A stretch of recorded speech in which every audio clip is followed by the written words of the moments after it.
My wife and I often play a game called The One Thing I Don't Want You to Know About Me Right Now. All right, I'll be honest, it's mostly her trying to play the game and me trying to change the subject. But isn't that just what we do? Being vulnerable is no walk in the park, especially when we're conditioned to hide all the things that challenge and scare us. You know, that put a smile on your face and hide all the rest mentality.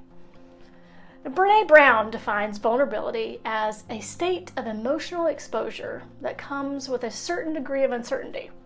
It involves a person's willingness to accept the emotional risk that comes from being open and willing to love and be loved.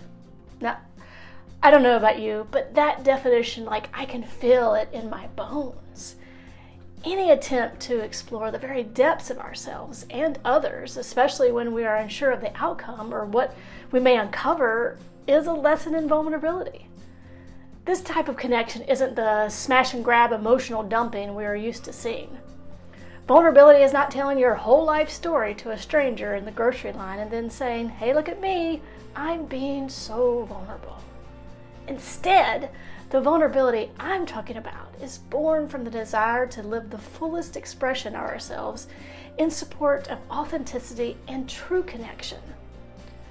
Vulnerability in this form becomes the necessary action of both self-expression and connection, the real starting point of authenticity. So what is the one thing I don't want you to know about me right now? All right, I'm going to play along, but just this once. The one thing that I don't want you to know is that I'm often anxious and afraid with just a side of self-doubt for good measure. But do you know what? That's okay. Each day is a new opportunity to explore those parts of ourselves we have kept hidden for fear of being found out, to make peace with their existence as a part of the wholeness of this experience we call life. The more that we can cultivate our willingness to be vulnerable and create spaces where others can do the same, the more that we will experience the ultimate prize of vulnerability: connection.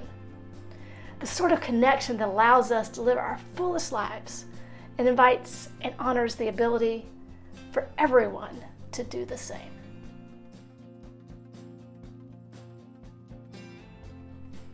While you're here, click like, subscribe, or maybe even leave a comment.